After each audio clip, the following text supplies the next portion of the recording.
The grass isn't greener on the other side. The grass is greener where you water. Everything isn't always what it seems, right? Someone may look like they're having the time of their lives. They may look like they have no problems going on, but all we see on social media, all we hear about is the highlights. That's really it, right?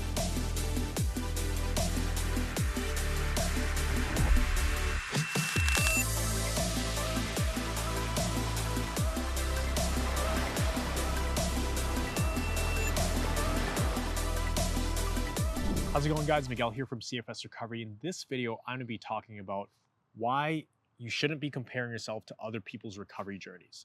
And this is very, very important concept. And actually, there's this famous quote that I'd like to share with you. And it goes, "The grass isn't greener on the other side. The grass is greener where you water." And because of this theme of today, I've actually taken us out into nature. You might be wondering, why am I sitting backwards on this bench? Strange way to sit, Miguel. The reason why is because I want you guys to see the water. I want you guys to see the sky, a little bit of the mountains, see the greenery. And this kind of ties into the topic of today, which is not comparing yourself to other people. And the quote, "The grass is not greener on the other side. The grass is greener where you water it." Now, I know how difficult it can be if you're dealing with a lot of mysterious symptoms, if you have headaches and body aches and pains, and you've been in this journey for quite a while, and then you're seeing all these other people just live their lives normally without a problem. They could be doing reckless things. They could be out partying and sleeping late and drinking 5 coffees a day, and yet they're not in the same position you're in, while you're over here trying to work your hardest to take care of your health. And you do one thing wrong, your body's going to make you pay for it. While all these other people, they get to take their health for granted and their body does not punish them like your body punishes yours. I get it. I know how upsetting it can feel. We can get into the psychological game of, well, I'm treating my body well, they're not. Why am I like this? And we can start to fall into this kind of victim mentality where we'll start really feeling sorry for ourselves. And that's normal, right? That is completely normal. And you are normal for feeling that, right? I think if you didn't feel sorry for yourself when you're in this, I'd question if you're human or not, right? Because humans have emotions, and of course, every human being wants to live life to the fullest. And when you can't do that, of course, you're going to have some negative emotions and feelings and thoughts and things like that. Now, the problem with comparing yourself to other people is you're not really getting an accurate view of what their reality is, right? So, for example, when I was sick and I was housebound and I could not leave the house, and if I did leave the house, I'd get crazy symptoms. Even just being in a car, I get vertigo and all of that stuff. It was a rough place to be, right? So I was pretty isolated from the world, right? And I would always think to myself, wow, that must be nice to be able to be out in the world again, to have a job, to to be able to go out with your friends and do all of these fun things and really just live it up, right? Keep in mind, I was about 20 years old when all of this was happening. So in my mind, these were my golden years. All my friends are going camping, they're going to parties, they're working out, they're going to the beach together. They're doing all these fun things while I was at home missing out on life. And that's truly what it felt like. It felt like I was missing out. And I was comparing my reality to their reality. And in my perspective, my reality equaled living hell. Their reality equaled the best reality ever. I wish I could be like them. But I failed to realize that they were also dealing with things that I wasn't aware of, right? Things may look good on the outside, but we don't realize that they're also thinking similar things about you. Not in every aspect, but in some aspects they are. They wish they could have more time off work. They wish they could sit on the couch all day and do nothing. They wish they had more time to just relax, right? And not have all these different things coming up and all these different chores and priorities and tasks, right? Now, before you go, well, Miguel, I am resting. I do have this time at home, but I'm suffering. I get it. So that's why I said some aspects of your life, right?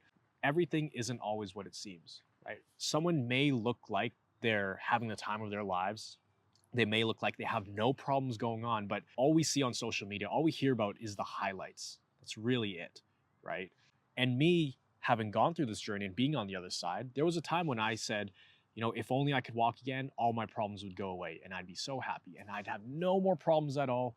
That would be the dream life. And little did I know, well, I did know it at the time subconsciously, but having gone through it, your problems, don't go away once you get better. There are things to deal with, and they're not really problems. They're just responsibilities and tasks. Like when I started getting better, okay, well, now that I have my health back, I have to get a job. For me, I started my own video company. I have to learn how to make money. I have to do groceries. I have to cook now. I have to take care of family and drive them around when they need me.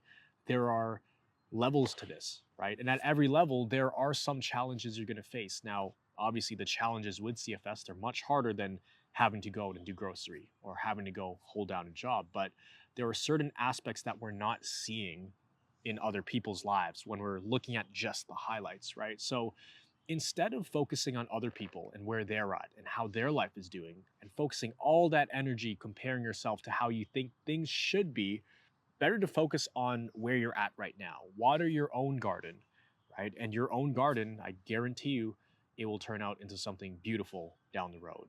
Versus if you put all your attention, all your energy on, trying to compare yourself to other people, right? And we see it a lot. I do have a program that I've created called Recovery Jumpstart, where we help people with CFS, with long COVID, dysautonomia, panic disorder, overcome their symptoms and really live a life of thriving health. And regardless of where they're at on their journey, yes, they may be making tons of progress, feeling grateful, but it's not like all your problems disappear once you get your life back. That's an unrealistic way of thinking about it. You want to be able to realize that you have in your life right now things that other people wish that they had.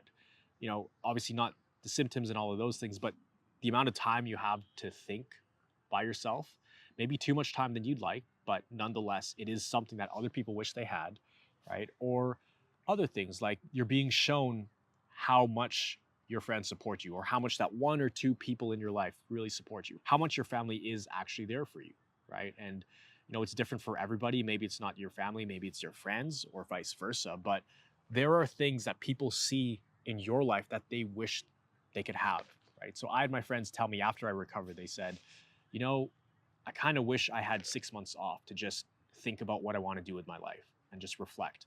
And, they didn't see all the stuff that was going on. I mean, when they look at me, I'm just a regular person. Yeah, I lost a bunch of weight, got out of shape, lost all my muscle, but they didn't see the pain that was happening on the inside. So just like how doctors judge you and people look at you and tell you're normal, the same thing when we're looking at other people, right? We're not seeing the behind the scenes of everything that's going on. So you have to make sure you're taking that into account when you're looking at that situation, right? So another thing when it comes to comparing yourself to other people, only ever start paying attention to other people's journeys or other people's lives if it inspires you, if it gives you that spark and that sense of hope inside, and that it helps pull you forward, right? You don't ever want to look at someone else's situation and then feel worse after, right? The whole point is to use these things as inspiration, right? So I still do tend to compare myself to other people, but in a healthier way. It's more so from the perspective of, wow, that would be amazing to do that. And the fact that person is doing that, let's say they're driving a nice car, or they're out on this vacation, or they're able to work remotely, I'm just like, wow, okay, so that means that it's possible to do that. So it just proves to me that it's going to be possible for me. So it's taking it but putting a positive spin on it versus kind of beating yourself up over it. So when you do find yourself falling into that trap of comparing yourself to others but it's having a negative effect, you need to stop it right away and really realize that there is no benefit in it. In fact, there's only a drawback. There's a disadvantage in doing that. So you want to flip it on its head and recognize what's going on when you are comparing yourself to other people's journeys, right? And there are also other people who they'll look at other people's journeys and, like I said, they'll beat themselves up and say, wow, must be nice to make progress. I wish I could make that progress. I must not be making progress because I'm doing something wrong. When in reality, it could just be that it's taking a little bit longer because everybody has different paces of recovery. Everybody has different altitudes of recovery. So, everybody's different, right? Your story is your own unique story. That is your fingerprint story. Like no one else's story is the same as yours. Yours is unique. Now, there are some things that cross over with other people's stories, but take pride in your own journey. Be proud of it, right? Because as hard as things are right now, it's going to give you something to write about down the road. It's going to give you some source of inspiration to draw from when things do get hard down the road. And you'll be able to use this as a reference point for the future, when you are going through tough times, you'll be able to tell yourself, oh, wait a minute. Yeah, okay, I got a bunch of projects going on. I have these deadlines. I had this argument with my friend, but hold on, last year or 2 years ago or 5 years ago, I went through the darkest period of my life and I came out on top. So if I conquer that, then I can conquer anything. So if anything, when you're comparing yourself to other people living their lives, if anything, you are going to be at an advantage having gone through all of this versus a disadvantage, right? You are not tainted goods. You're not broken goods. You're not fragile for the rest of your life. In fact, you're going to be stronger, right? I guarantee you, when you come out the other side of this, just think about it logically. Having gone through all of this and making it out the other side, if you put yourself and just a regular person in a room, someone who hasn't gone through this hardship, and you give both of these people a challenge, you and someone else, who do you think is going to be more committed? Who do you think is going to be able to stick through the tough times, right? Who do you think is going to have more grit, have more perseverance? You're going to do it because you have this experience to use as a reference. And I guarantee you, the amount of thick skin this makes you grow and develop, right? You're going to feel unstoppable after this, because there was a time when even just to be able to walk outside, that was just as impossible as me saying, I'm going to climb Mount Everest tomorrow, right? Or I'm going to, I'm going to win the lottery tomorrow. That's how unrealistic it was, right? But because I did that, that set the stage for all future challenges coming up in my life, because I knew that, okay, I did it before, and this is nowhere near as hard as that. Why can't I do it again? I just have to stick to it. You cannot fail if you don't quit. So just keep these things in mind when you're starting to catch yourself comparing yourself to other people, including myself. You might look at me and say, gosh, must be amazing to be like Miguel, to be able to get his life back and do all these things. Well, I guarantee you, there were times when I think back to when I was recovering and just fresh out of the hospital, and even when I was completely bedridden, there were some things that I had then that are better than I have now. Like being able to be more present, having, I think, a deeper connection with people. Because, for example, if someone was in the room talking to me, that was the highlight of my day. And I was so into the conversation, and I was so, every single word just hit me hard and I absorbed everything. Whereas now I'm in, 100 conversations a day, right? I don't get that depth, although I do still get into some deep conversations. Nowadays, it's nothing like what I used to experience, right? Or the level of connection I had with like the universe, right? Because I was meditating a lot and I had a lot of time to reflect on just life in general. Now, there are times when I'm just in go, go, go mode and I kind of forget. So that's something that I do miss a little bit when I was recovering, as well as how exciting it was to accelerate back into life.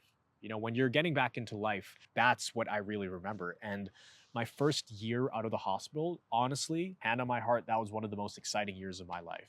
Because when you go from being absolutely bedridden, being spoon fed in a hospital, and you don't know if you're going to live in the next 24 hours, you go from that to being able to hike up a mountain in Hawaii.